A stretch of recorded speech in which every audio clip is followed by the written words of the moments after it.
കേന്ദ്ര ആഭ്യന്തരമന്ത്രി അമിത്ഷായ്ക്കെതിരെ കേരളത്തിലെ എംപിമാർ ഒറ്റക്കെട്ടായി പ്രതിഷേധിക്കുന്ന ഒരു നിമിഷമാണ് നമ്മൾ കാണുന്നത്. ലോക്സഭയിൽ മാത്രമല്ല രാജ്യസഭയിലും എംപിമാർ ശക്തമായി നീങ്ങുകയാണ് അമിത്ഷായ്ക്കെതിരെ. ലോക്സഭയിൽ കൃത്യമായി വിവരങ്ങൾ പറയാതിരിക്കുന്നതും അതുപോലെ തന്നെ കേന്ദ്ര ഗവൺമെൻറ്റിൻ്റെ നയം എന്താണെന്ന് വ്യക്തമാക്കുകയും അമിത്ഷാ ചെയ്തിരിക്കുന്നു.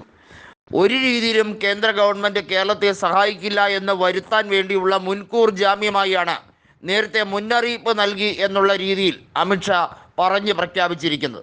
അതുമാത്രമല്ല, അപ്പർ ഹൗസിനെ, അതായത് ഉപരിസഭയെ എല്ലാ രീതിയിലും തെറ്റിദ്ധരിപ്പിക്കുന്ന റിപ്പോർട്ടുകളാണ് ഇതിനോടകം തന്നെ അമിത്ഷാ കൊടുത്തതെന്നും കേരളത്തിൽ നിന്നുള്ള രാജ്യസഭാ എംപിമാർ വ്യക്തമാക്കിയിരിക്കുന്നു. കേരളത്തിൽ നിന്നുള്ള 3 രാജ്യസഭാ എംപിമാർ വി ശിവദാസനും ജോൺ ബ്രിട്ടാസും എ റഹീമും കൃത്യമായി വ്യക്തമാക്കി കഴിഞ്ഞിരിക്കുന്നു. അമിത്ഷാ എത്രത്തോളം തെറ്റിദ്ധാരണാജനകമായിട്ടുള്ള വാർത്തയാണ് ജനങ്ങളുടെ മുമ്പിൽ അല്ലെങ്കിൽ പ്രതിനിധികളുടെ മുമ്പിൽ വയ്ക്കുന്നത്.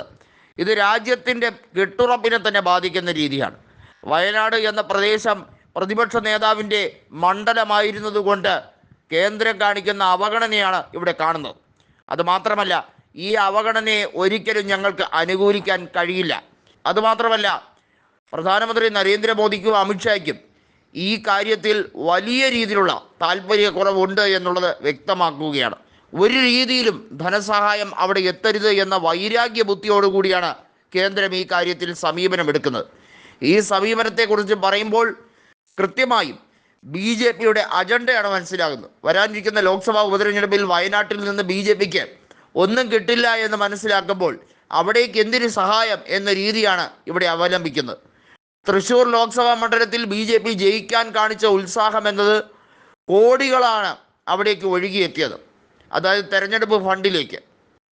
അതിൻ്റെ 1/5 പോലും ഇവിടെ വയനാട്ടിൽ ഇത്രയും ഭീകരമായിട്ടുള്ള ദുരന്തമുണ്ടായിട്ടും നൽകുന്നില്ല എന്നുള്ളിടത്താണ് യഥാർത്ഥ നെറികെട്ട രാഷ്ട്രീയം, നാണം കെട്ട രാഷ്ട്രീയം ഇവിടെ വ്യക്തമാകുന്നത്.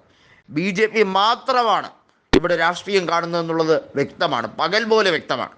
ഇടതുപക്ഷവും അതുപോലെ തന്നെ UDFും ഈ കാര്യത്തിൽ എടുക്കുന്ന സമാനതകളില്ലാത്ത തീരുമാനം, കെട്ടുറപ്പോടുകൂടി പ്രതിപക്ഷ നേതാവ് രാഹുൽ ഗാന്ധിയുടെയും മുഖ്യമന്ത്രിയുടെ ക്യാബിനറ്റും ഒരുമിച്ചിരുന്ന് മേശയ്ക്കപ്പുറവും ഇപ്പുറവും ഇരുന്ന് സർവകക്ഷി യോഗ സമ്മേളനം ചർച്ച ചെയ്യുമ്പോൾ അതിനെ അവഗണിക്കാൻ, അതിനെ പരിഹസിക്കാനും സുരേന്ദ്രനെ പോലുള്ള കൃത്യമായി പറഞ്ഞാൽ മരവാഴകൾ ശ്രമിക്കുന്നു എന്നുള്ളതാണ് സത്യം. ഈ നാടിൻ്റെ തന്നെ ശാപമായി കഴിഞ്ഞിരിക്കുന്നു ഇവർ എന്ന് ജനങ്ങൾ അതുകൊണ്ടാണ് വീണ്ടും വീണ്ടും ഉരുവിട്ട് പറയുന്നത്. സുരേന്ദ്രൻ്റെയും BJPയുടെയും രാഷ്ട്രീയ മോഹങ്ങളൊന്നും തന്നെ പൂവണിയാത്തത് കൊണ്ടുള്ള വൈരാഗ്യ ബുദ്ധി തീർക്കുകയാണ് പാവപ്പെട്ട ജനതയോട്.